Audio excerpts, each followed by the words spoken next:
It's being reported today that Shavkat Rakhmonov's wife and 3-year-old son were involved in a serious car accident yesterday in Kazakhstan. The vehicle overturned, tragically killing 2 women who were friends of Shavkat's wife. His wife and son survived, but suffered serious injuries and were hospitalized. They're now in stable condition.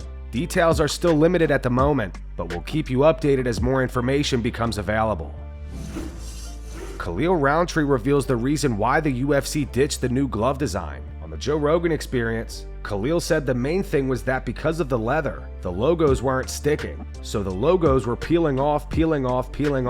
I'm telling you, we tried hundreds of different ways to get the UFC logo printed on the glove so that they will not come off in the octagon. From me testing it on the canvas, doing live situations, sparring, rubbing it in the cage, blah blah, it just would not stay on. Because with everything in the world, but especially the industry of leather and suede and all that stuff, if I had a pair of leather shoes from 1970, it's going to be different than the leather that's made today. You get what I mean? It's a different type of leather. It's just not the same. It was a little softer, but it's treated differently while it's being processed or whatever that whole process looks like. It's just there's some type of chemical or something that's just different. It has nothing to do with the knockouts. It's that every time when the fighters come to return a pair of gloves, or whatever, or even in the fight, it's peeling off or chipping off, and that's a hazard if it gets in your eye. It's more about the safety of the fighters. Not like we need more knockouts, change the gloves. It's more that the logo wasn't adhering, so it doesn't look professional to have these guys fighting a championship fight, and then here's this guy raising his hand and there's no UFC logo on the glove. It gets all worn off. Ben Askren has started easing back into exercise after undergoing a double lung transplant. He posted this footage to his Instagram. He wrote, "Don't talk about it, be about it."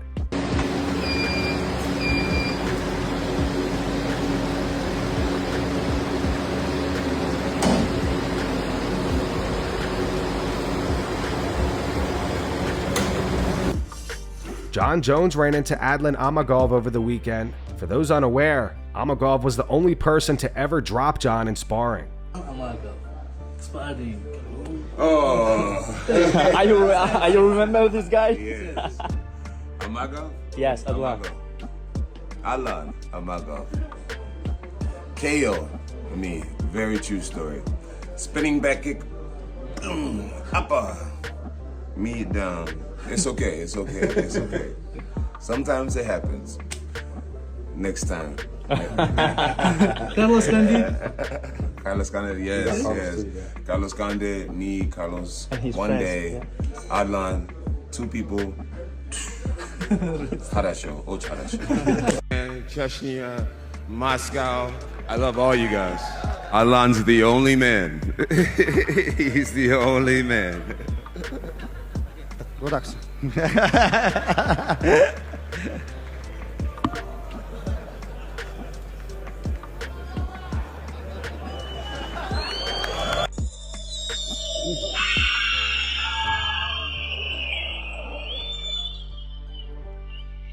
It's 2-0. Cory Sandhagen is set to challenge Merab Dvalishvili for the bantamweight title at UFC 320. Sandhagen says he thinks he's going to surprise a lot of people with the way he's going to approach the fight. In an interview with MMAfighting.com, he said, "I'm not going to buy into any of the narrative that Merab's this cardio machine, that he's this unbeatable guy, that he's on a tear and can't be stopped. I'm not buying into any of that. I fully plan on going out and beating Merab and wearing gold on my waist. That's all that I know in my heart. Our bodies don't do that good when we get tired. We don't make as good of decisions, and we don't get to move as quick and have good reactions when we are a little bit fatigued or a lot of it fatigued. Merab pulls people into that, of course, but even in the earlier ways that he fights, it's very mentally stimulating. Really similar to the way that I fight too. It's always something going on that the other person has to be reacting to. I think that's what Merab does really well on the technical side. Not just him being a freak cardio guy. He's a very focused and engaged fighter. When you're fighting someone for 25 minutes and they're engaging the entire time and they are pulling you into deep waters and getting you tired, that's a pain in the ass. That's what I do to a lot of people too. I've been already kind of working on that. I think a major key component to fighting Merab is going to be to make sure that I'm the one leading the dance. I'm making sure that I can mentally keep up with the pace that that's going to be, and then also mentally keep up when I do get tired, because everyone gets tired in fights. Just making sure that my brain is good and my brain can handle Merab for 25 minutes is kind of the key. because technically and scary-wise, he's a super phenomenal wrestler. You can't take that away from him.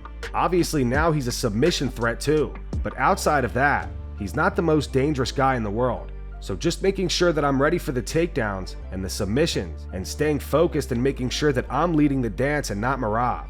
When you fight a guy like Merab, fighting tired just isn't very fun. You can do it, but it's just not ideal, especially for a very athletic guy like Sean O'Malley. I think that Umar Nurmagomedov did a good job of being, I'm about to defend these shots, we can wrestle.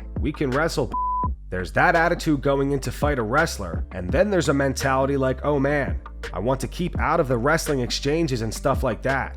I kind of made that mistake against Umar too, when I ran from the wrestling exchanges a little bit too much. And I made it so amongst other things, I couldn't do what I usually do. So I learned from that fight big time, that that's not the way to approach someone that's a really good grappler and is going to make you work for stuff. You kind of just have to concede, alright, this is what we're doing, and be okay with that and accept that. That makes it a lot easier. I think that I'll probably surprise a lot of people with the way that I'll fight Merab. I'm excited for that. After defeating Robert Whittaker via split decision over the weekend, Reinier de Ridder says he's ready to fight for the middleweight title. RDR made his UFC debut less than a year ago, and he's already ranked in the top 5. Oh man, and most importantly, fighting a legend like Rob. And I just said this, but I think I fought the best Rob I've seen in years. This guy is so fast, tough, did so well. I really had to dig deep to get the win this time. Yeah, it seems like it, huh? Seems like it. So 4 fights, almost 4 finishes. So yeah, it's been a crazy year so far, and I think I might be able to get one more in before the year's over. I'm a top 5 fighter in the world. That's a crazy thing to be able to say. We'll see where everything lands in the division for the next couple of months, but I'm ready to challenge for a title.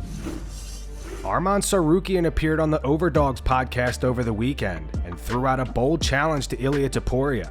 If they fight, he wants to bet $500,000 each, and the winner takes all. He also gave his thoughts on the idea of Paddy Pimblett getting the next lightweight title shot and called it crazy. No, I can put the bets. I can put like a $500,000 if he beat me.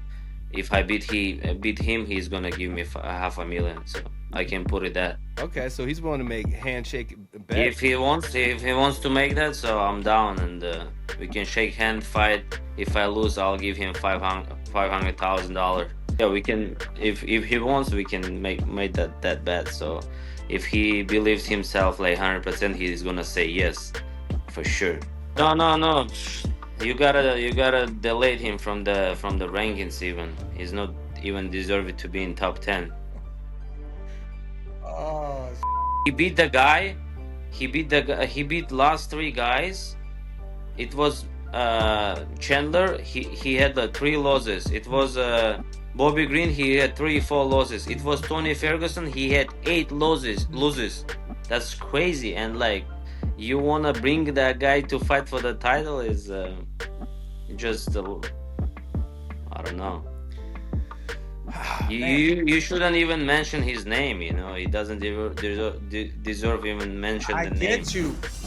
After his unanimous decision win over Marcus McGee over the weekend, Petr Yan says he's not interested in fighting Umar Nurmagomedov and has his sights set on a bantamweight title shot. Merab is set to defend the belt against Cory Sandhagen at UFC 320, and having fought both men himself, Yan thinks Cory will end up fading in the later rounds. Yan fought Sandhagen back in 2021 and won via unanimous decision. He fought Merab in 2023 and lost via unanimous decision. He said, right now, I'm not interested in fighting Umar in November in Qatar. I was offered a fight against him in Baku. I accepted it. They couldn't accept it. Then I asked for July. They also couldn't make it. Right now, I'm only focused on a title shot. Obviously, I prefer to rematch Merab to see how I'll do against him when I'm healthy. But Cory's also a great fighter. Interesting fighter. I had a great fight with him. I believe they're going to have a good fight. But I just believe Merab's pressure is going to be a key factor. At some point, Cory's going to fade. Conor McGregor's now rocking the Chuck Liddell look.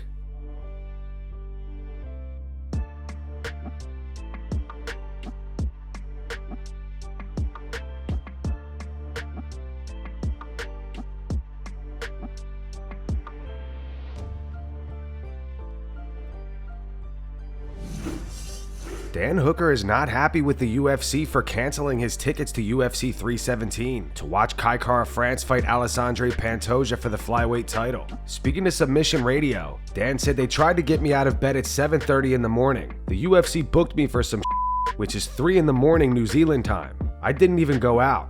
I had an early night, but I'm not getting out of bed at 3 in the morning to do just about anything. I slept in, and I didn't go to the UFC thing. They canceled my tickets to Kai's fight, and then so it's like, I'm going to rush back and fight injured for a company that's going to cancel my tickets to the event when I traveled all the way to Las Vegas. I would have fought injured, but then someone at the desk crossed my name off the list. You work in an office, brother. I work in the... You think there would be a bit more respect there for guys who literally give their life. The amount of blood, sweat, and tears I've poured into putting shows on for that company. I thought there would have been a bit more respect there, but there's not, which is cool. Business is business. We can fight on my terms then. I'm not going to break my back for a company that doesn't respect me. Tom Aspinall doesn't appear to be a fan of Michael Chandler's fighting style. He says Chandler burns too much energy early in fights and finds it surprising that he still fights that way, even with all the experience he has. I mean, I don't want to slag him off, but it's some like bad fight IQ. No, that's what we said going into it, lad. Obviously, he's explosive, he's fast, but his fight IQ is not good. Yeah. Know what I mean? Because he was like going there, picking you right up off the floor, which gets a bit of a scream off the crowd, slamming you, and you were going, yeah, and getting straight back up. I'm like, you could have saved half the energy and been on top. You know what, it's weird because he's obviously like a really fit guy, but if you do a sprint for 5 minutes, no one's going to be fit, are they? That's what he does. He just goes out there, he throws from like here, swinging, everything he does, he's picking up full blast. It's just, it's mad for someone who has that many fights. I'm just surprised. Michael Chandler responded to Aspinall on Threads. He wrote, "Didn't that big goober say this like 3 years ago? And then waited as long for John as I did for Conor after he criticized me for waiting for Conor?